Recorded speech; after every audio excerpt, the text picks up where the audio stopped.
esto es Radio Exitosa y a lo largo de lo que va del año, ¿no? Se siguen produciendo derrames de petróleo, se siguen produciendo problemas socioambientales, hay protestas en el interior del país también contra disposiciones regionales, locales, es decir, hay problemas.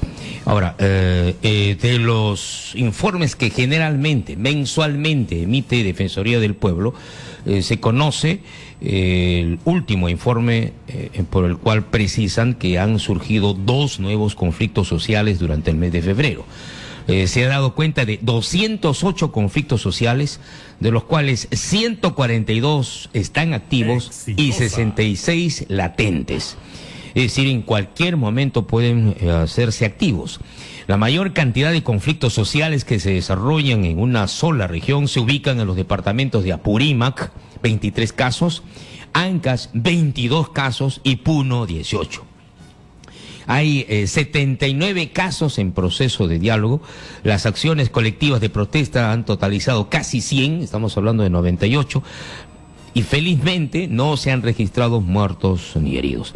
Defensoría del Pueblo emite mensualmente un informe, es una especie de descripción de este panorama de conflictos sociales, entre los cuales los conflictos socioambientales son los que generan o están en mayor número. Bien, el último reporte de conflictos sociales es el número 144, eso quiere decir que se han hecho 144 informes y si uno los revisa todos, uno tiene ya una idea general de que el problema continúa. O sea, no se resuelven los conflictos sociales. Siempre estamos con este promedio de 208, 210 a lo largo de cada año y es algo que debe resolverse.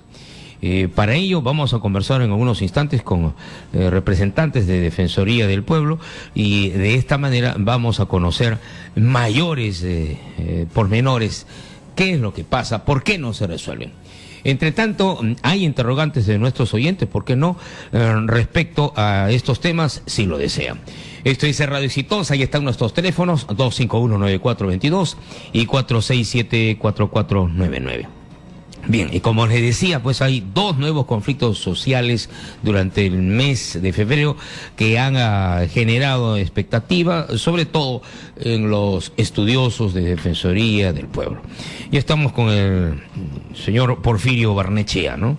Está bien pronunciado su nombre, ¿no? Barrenechea. Barrenechea, sí, ya no sé, están enamorados acá de Barnechea.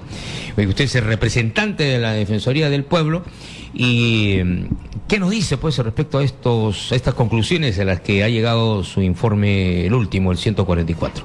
Bueno, sí, como usted bien lo manifestaba al inicio, este es el reporte 144. La Defensoría del Pueblo viene reportando mes a mes desde el año 2004 la conflictividad en el país y damos cuenta pues de cifras que más o menos se mantienen en el tiempo en relación a las cifras totales, ¿no? En este mes estamos hablando de 208 conflictos, que si hacemos una mirada en los últimos 12 meses es más o menos lo mismo, ¿no? Es un promedio, ¿no? Es un promedio, claro, ¿no? A veces estamos en 212, el mes pasado estuvimos en 211. Lo ideal sería que esa cifra se redujese, pero lamentablemente no. La gran interrogante es ¿por qué? Ustedes que auscultan, describen, conocen, analizan en laboratorio estos casos, ¿qué nos dicen? Bueno, sí, partimos primero por indicar que la conflictividad en principio no es mala, ¿no? Porque nos puede ayudar a crecer, a encontrar cosas que no están marchando bien y nos pueden ayudar a solucionar problemas que hayan en el camino. Entonces, si partimos de eso, podemos decir que no debería preocuparnos tanto las cifras en cuanto de repente en este mes hay más conflictos o menos conflictos, sino más bien cómo vienen siendo abordados. ¿Cómo se resuelven? ¿Cómo se resuelven? O cómo deben resolverse. ¿Y por qué no se resuelven? Así es. ¿Y cómo es que el Estado se organiza justamente para poder atender la conflictividad? Y ahí sí hay una gran falencia, porque si bien ha habido algunos avances en las últimas gestiones de implementar, por ejemplo, oficinas de atención de conflictos en ministerios. Así es. Lo que falta es están en los ministerios, están en la presidencia, el Consejo de Ministros. Así es. Y tenemos burócratas de ese tipo por todo sitio, pero exacto. ¿Cuáles son los resultados? Lo que pasa es que, y esa es la mirada que tiene la Defensoría, es que falta todavía implementar una mirada preventiva de la conflictividad. Es decir, no solo basta tener oficinas de atención de conflictos en los ministerios, en los gobiernos regionales, sino que se pueda atender preliminarmente, de manera preventiva, la conflictividad, es decir, tomando en cuenta los oficios, los memoriales, los pedidos que hacen los pobladores de zonas bastante alejadas en el país y que lamentablemente en su momento no son atendidas, ¿no? A ver, los casos nuevos, creo que han sido en Ica y Moquegua. Así es, en Ica tenemos un problema con la extracción de aguas subterráneas y pobladores de la zona. Problema del agua. ¿Y en el caso de Moquegua? En el caso de Moquegua es un tema con mercado, donde los trabajadores del mercado quieren ser ubicados en una zona distinta a la que la municipalidad la municipalidad los quiere mandar fuera del centro y ellos no quieren moverse del centro. Bueno, ese es un problema casi cotidiano. Pero en el caso de Ica, por ejemplo, ya este es algo que ya se venía registrando de a poquito, ¿no? Pero ahora ya se presentó uno y en serio. Pobladores del Tambo o Cucaje demandan la intervención del Estado por una presunta utilización de pozos de agua subterránea por parte de la empresa agrícola La Venta. Así se llama, lo que podría afectar las actividades agrícolas que realizan en la zona. Exacto. Es decir, estamos ya empezando a conocer que hay problemas por el agua. Y esto en Ica ya viene de hace varios años, no es de ahora. El tema del agua es un tema que nosotros entendemos es un tema transversal incluso, ¿no? Ya, claro. Que involucra una serie de conflictos sociales en el país, no solo el tema de la agricultura, que es el que tenemos como caso nuevo, sino también casos incluso con actividades extractivas como la minería, como el tema de hidrocarburos, por ejemplo, ¿no? Y en la zona costa es cada vez más notorio porque el tema del cambio climático y una serie de elementos que hacen que la necesidad del agua sea mayor y sobre todo la preocupación del ciudadano para el consumo humano, ¿no? Bien, en Ica el problema es el agua y no hay agua. Entonces, ¿qué hacen estas empresas agrícolas? Las empresas que están formalmente constituidas, que trabajan para la exportación. Ellos, así de mutuo propio, o sea, porque ellos quieren y les da la gana y por último, sin autorización de nadie, ingresan y perforan dentro del área de sus tierras, perforan y obtienen el agua. Esto de ingresar a esta capa de agua interna, subterránea, evita que el agua discurra, ¿no? Y llegue a otros puntos. Entonces viene una lucha ya frontal entre los pobladores y las empresas agrícolas. Así es. Y hemos conversado con representantes de la ANA y ellos dicen, ni a los representantes de la ANA, la Autoridad Autónoma del Agua, no les dejan ingresar para supervisar cuántos pozos tiene determinada empresa agrícola. Ese es un problema. Claro, ahí es necesario fortalecer a la autoridad ambiental. ¿Esos han detectado ustedes? Exacto, y nosotros hemos publicado un reporte especial que está vinculado justamente al tema del agua. Cómo es que se percibe la problemática del agua desde diferentes aspectos. El tema agrícola, efectivamente, en la zona de Ica y en otras zonas de la costa del país, pero también en otros tipos de conflictos, como decíamos anteriormente, temas de actividades extractivas, también se percibe ahí esa pugna del uso del agua, es decir, para el consumo humano, para la actividad agrícola, para la actividad extractiva. Entonces, ¿qué nos dice? ¿Y cómo es que está o debe fortalecerse la autoridad ambiental y en este caso la autoridad del agua para que haya un Estado que tenga una presencia mayor y tenga que establecer las sanciones que corresponden cuando hay vulneración de derechos, en este caso de los pobladores de Ica, ¿no? Bien, esto es Radio Exitosa, estamos conversando sobre los conflictos sociales durante el mes de febrero. Bien, y ¿qué es lo que se requiere para resolver estos problemas y reducir estos conflictos sociales? Sobre todo estos, los relacionados con los problemas socioambientales, especialmente. Ahí tiene mucho que ver la falta de una ley de ordenamiento territorial. Tiene mucho que ver con la zonificación económica ecológica también. Pasa por tener reglas claras y pasa por que el Estado esté lo suficientemente presente en cada una de estas zonas. No olvidemos que, por ejemplo, los conflictos socioambientales que están vinculados a actividades extractivas como minería, hidrocarburos, etcétera, están en zonas bastante alejadas de los centros urbanos, están en la zona rural. Entonces se requiere una presencia más efectiva, más proactiva de parte del Estado que permita justamente atender esas preocupaciones de los ciudadanos, que a veces solo son preocupaciones, que son percepciones, que son preocupaciones que pueden ser fácilmente aclaradas, fácilmente resueltas, con comunicación, así es. Bueno, hay una serie de estrategias que se pueden aplicar, pero el problema es de que cuando una empresa minera o una empresa petrolera toma decisiones y las toma y se acabó, y con apoyo de la fuerza pública, apoyo por último de los funcionarios de los ministerios. Es decir, ellos avanzan, irrumpen y cometen una serie de abusos, ¿no? Eso es lo que ha sido registrado por la UEFA. Tiene cualquier cantidad de informes negativos del comportamiento de algunas empresas. Sí, mire, nosotros en la Defensoría del Pueblo un poco ubicamos hasta 3 grandes causas de los conflictos socioambientales. Una de ellas es la que está referida a la oposición a la actividad extractiva, es decir, la población no quiere pues que haya actividad extractiva en la zona, y bueno, eso es un tema. Casos que se han mediatizado. Más o menos un 20% del total de casos.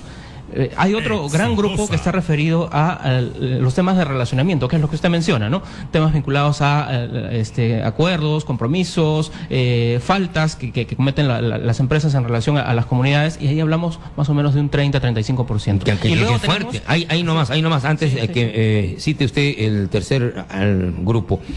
En las empresas mineras, las empresas petroleras llegan a acuerdos con la comunidad. Exacto. Se firman actas, ¿no? Eso para que entiendan los oyentes. Me dicen, bueno, que hay gente que deprecia al campesino, deprecia al nativo.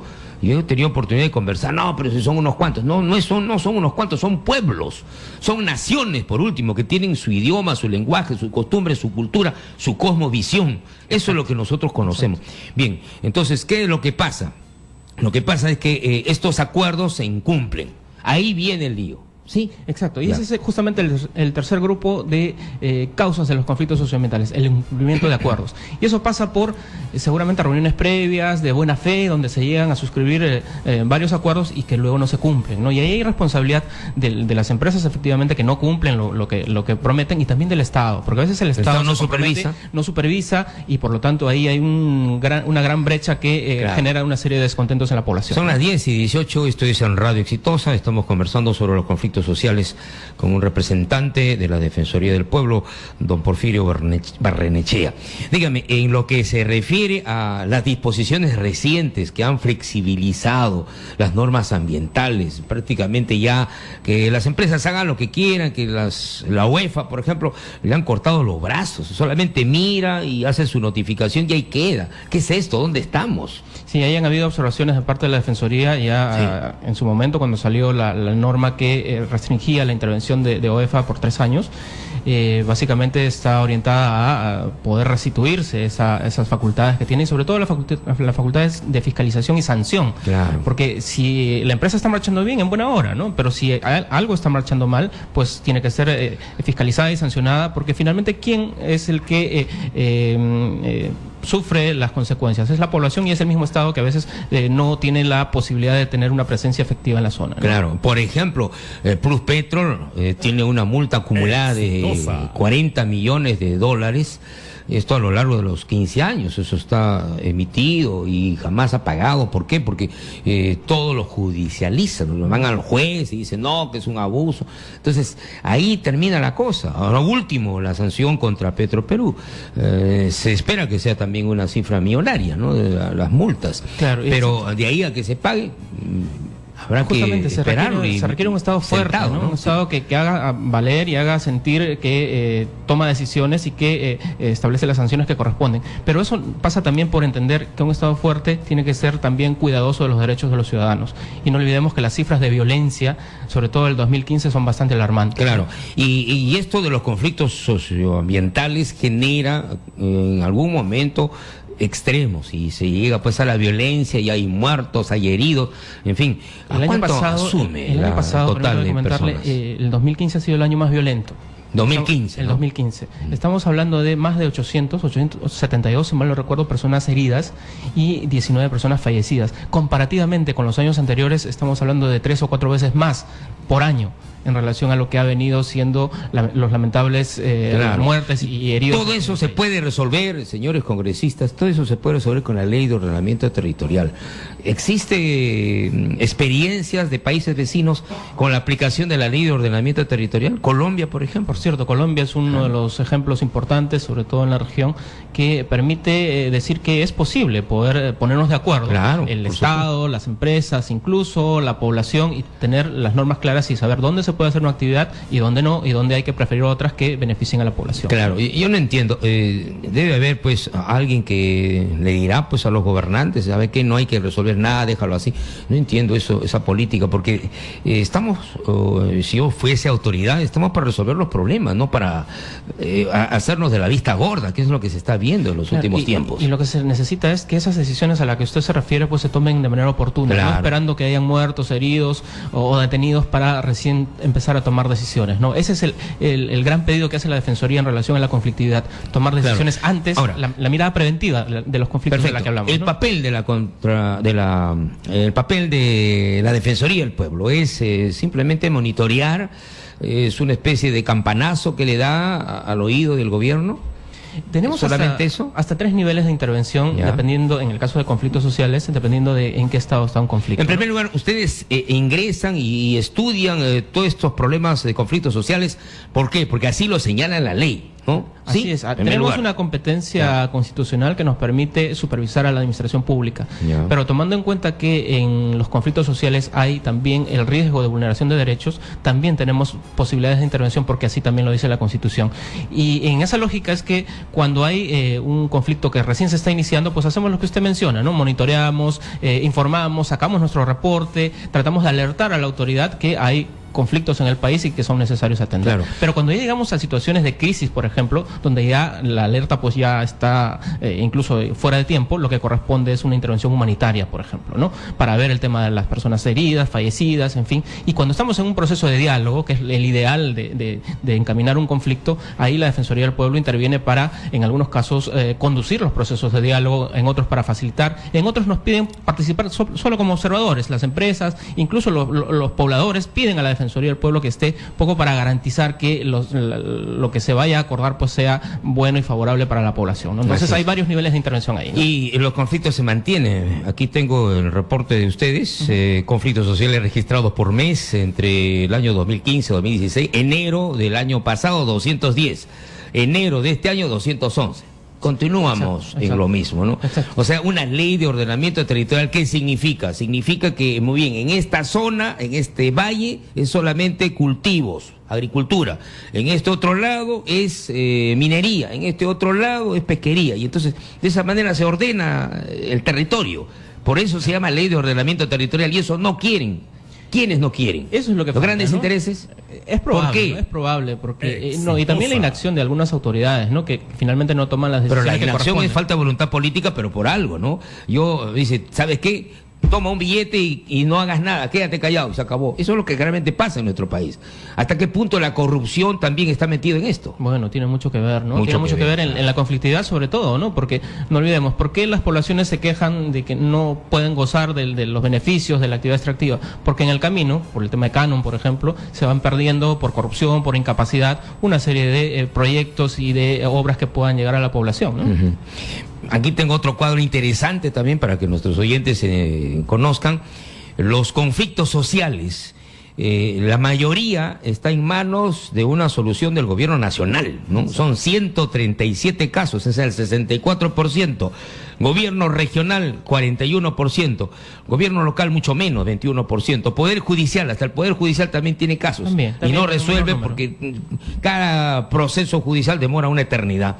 Así es. La mayoría de conflictos en el país están en manos del gobierno central, es decir, de los ministerios que tienen que tomar decisiones para poder atender la conflictividad y sobre todo en los temas socioambientales, ¿no? Claro, los problemas, conflictos sociales según el tipo, por principal autoridad competente socioambiental 147, asuntos de gobierno local 21, demarcación territorial 13. Todavía estamos peleando en el siglo XXI de una demarcación territorial que perfectamente se puede resolver. Así es, así es. Y a veces es curioso, pero entre peruanos estamos peleándonos por límites que a veces ni siquiera son solamente imaginarios. Moquegua, Puno, Tacna, Puno, Ica, Lima. También en Lima, ¿no? Claro. Magdalena con San Isidro, por ejemplo, ¿no? Entonces, claro, ahí... Chorrillos con Surco, que se están quitando un cementerio, es increíble, ¿no? El otro dice, yo voy a vender el cementerio, el otro dice, el señor no tiene nada que vender. Estamos en el siglo XXI peleando por eso.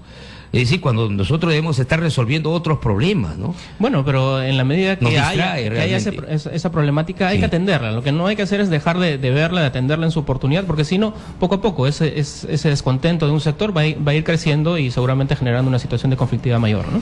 Por ejemplo, en Lima tenemos un problema del gobierno local, rechazo a la implementación de alimentadores del corredor vial Javier Prado, la Marina Fosse de la zona de Manchay.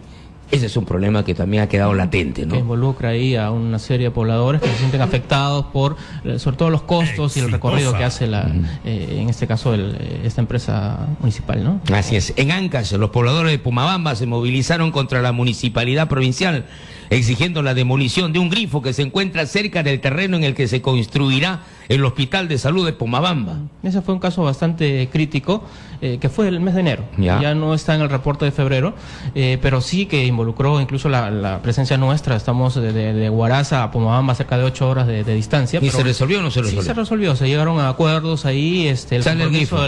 Exactamente. Claro. ¿No? Exactamente, porque bueno, ahí faltaba también... Pero ¿por qué tiene que levantarse la población, ¿no?, para eso? Es una cuestión totalmente... Justamente, es lo que decíamos al inicio, ¿no? Esa mirada preventiva de la conflictividad, es decir, que no solo el gobierno nacional, también los gobiernos regionales y los gobiernos locales tomen decisiones que permitan atender las demandas de la población. Por ejemplo, en el Cusco, representantes de las naciones peregrinas del santuario del Señor de Coyururu exigen que se anulen las concesiones mineras otorgadas en el área de dicho santuario.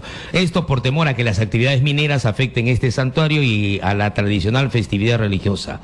Esto fue declarado Patrimonio Cultural de la Nación en el año 2004 y Patrimonio Cultural Inmaterial de la Humanidad en el año 2011.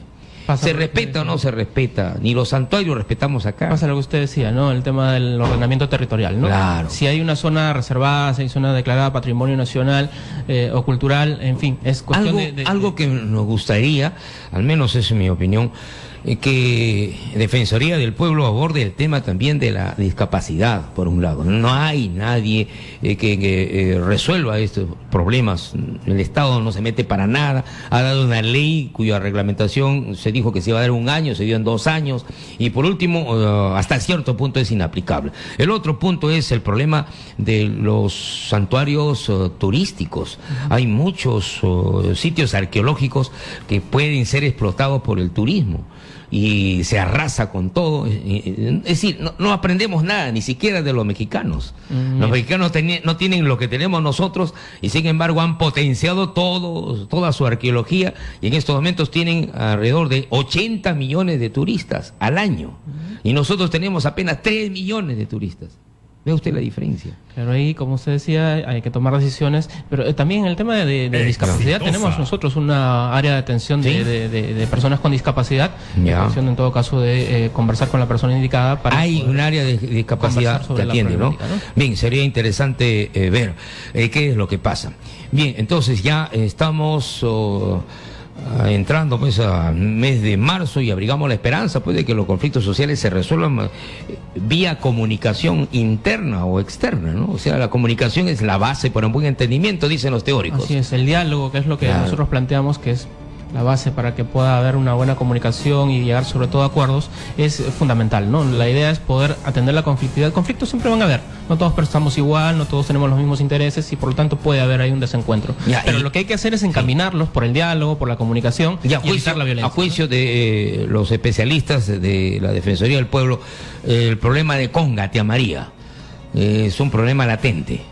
Lo tenemos registrados como casos activos. Casos activos. Sí, porque hay movimientos, si bien no hay las grandes manifestaciones con muertos, heridos que hubieron en su momento, lamentables por cierto, lo que hay sí es actividad, protestas que se van expresando públicamente y son casos que no han sido resueltos y por lo tanto ahí hay un tema todavía pendiente, ¿no? Ahora, en esto de las oficinas de conflictos socioambientales especialmente, no hay gente especializada que pueda entrar a tallar ahí y pueda decirle al gobierno al oído, y usted vamos a hacer esto para resolverlo y de esta manera se anula usted y apunta por otros, ¿no? Es decir, usted punto para usted, palito para usted, muy bien. Dependiendo de no hay gestores ambientales, hay una serie de profesionales que egresan de las universidades. ¿Dónde están? Dependiendo del tipo de ministerio y aquellos que están vinculados a actividades extractivas y ambientales, pues entiendo que hay los profesionales, ¿no? Lo que falta es volvemos a decir, que se tomen las decisiones pero de manera preventiva. Si no sucede eso, vamos a tener lamentablemente las cifras que podemos mostrar hasta ahora y sobre todo los temas de violencia que preocupan muchísimo, ¿no? Así es. Muy bien, muchas gracias por hacernos acordar a la violencia que está latente todavía en todo el país. Bien, y precisamente sobre eso vamos a conversar en unos instantes con don Juan José Vizcarra, director de Unidos contra el Crimen y la Corrupción. Muchas gracias, señor Barrenechea, por estar acá con nosotros. Gracias a usted. Así es, hasta la vista. Saludos a Defensoría del Pueblo, que sigue trabajando como nunca, 10:30.